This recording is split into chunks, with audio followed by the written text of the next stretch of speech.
Spiky Bits.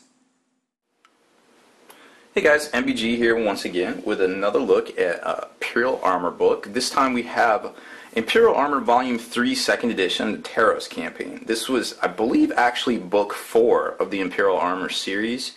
1 and 2 was Guard and Inquisition. 2, I forget what 2 was. I think 1, 2, and 3. Anyways, this book is about 10 years old. It came out, the original came out about 2003, 2004. To basically kind of show off a lot of the new Tau models that they started doing after, I guess about 2 years after the Tau release. I think Tau came out originally in 2001, towards the end of 2001. So they came out with a lot of forgeable stuff, and then they had an expansion of new suits, I guess about 5 years ago. Those are also included in the back of the book. They were in an update previously. So they kind of redid a lot of the rules, both for 40K and both for Apocalypse, just to kind of get them in line with the 6th edition. So it's a great read. It's got a lot of background. This was the original kind of Damocles Gulf, like kind of spark and the fluff for all that thing happening, which was really cool. So it's a good read. It's got Tau rules in it. It's got Imperial Guard rules in it, and a lot of filler stuff. So let's take a look at it real quick. Obviously, it's the 2nd edition, so it came out in 2013. They still got the original credits for some of the guys that worked on it that many years ago. Here's kind of your list of things. It's not super easy to see exactly what's coming in here. As far as new rules and things go, but you can kind of tell looking at the Forces of the Tau Empire page, and then you kind of get into the Taros campaign itself with a lot of different units. Obviously, there's going to be an Elysian drop trooper army in here, similar to the Death Corps army that was in the latest Imperial Armour book. I believe it was 12, the Orpheus book. So we got that in here. Let's take a look at my first bookmark. Obviously, these books were like a really very rich and huge source of fluff and background back then.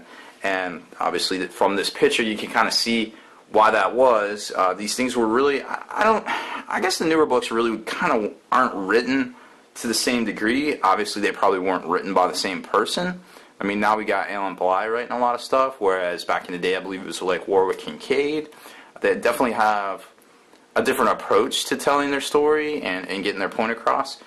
The illustrations in this book are very rich and it's just a kind of a different style. It's kind of like the golden age of Forge World, so to speak. And it's definitely worth picking up.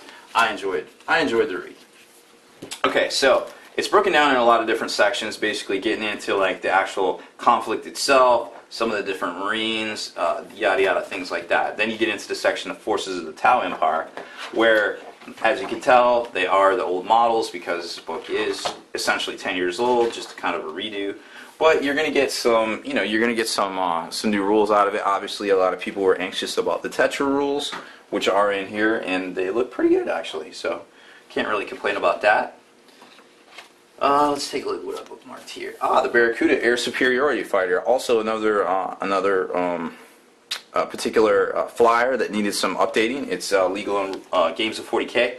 But what's also cool is it replaced the profile in Imperial Armour Aeronautical, which came out, and basically did all the flyers. I can't even remember when that book came out, like a year and a half ago? It doesn't seem that long ago. Anyways, so they got a lot of stuff in here that kind of goes along with that same thing.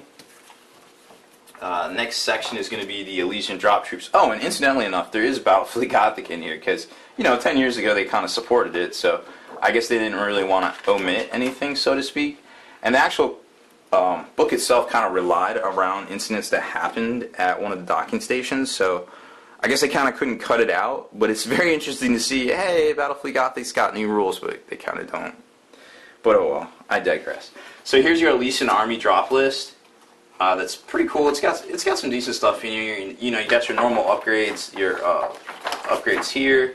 Then you've got, it just kind of breaks down into the actual, army and things itself right here. So that was cool to see.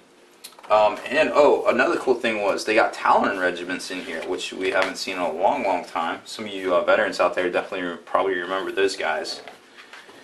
Alright, and then we got a bunch of missions, which are pretty cool, so you can reenact the battle on the Taros. And then here is the Third Spirit expansion rules. Remember I said that Crisis Suits came out, I guess we got a new run of them about 5 or 6 years ago.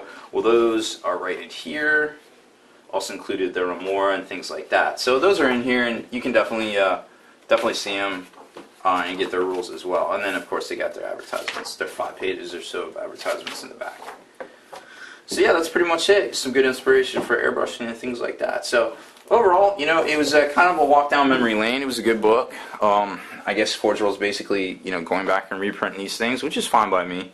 I mean, they obviously need an update, but then again, you know, if you spent $80 or whatever it is, 60, 80 bucks on this book 10 years ago, you kind of don't need it again. But then again, there's a new generation of players that might not have had the opportunity to pick these books up. So it's kind of 50-50 on what's right and what's wrong, but hey, it's a book, it's a product, you don't have to buy it if you don't want it.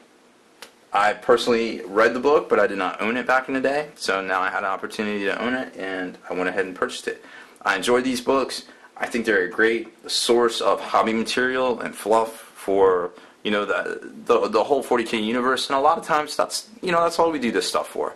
So I guess that's pretty much what I'm saying is, hey, you know, just do your own thing.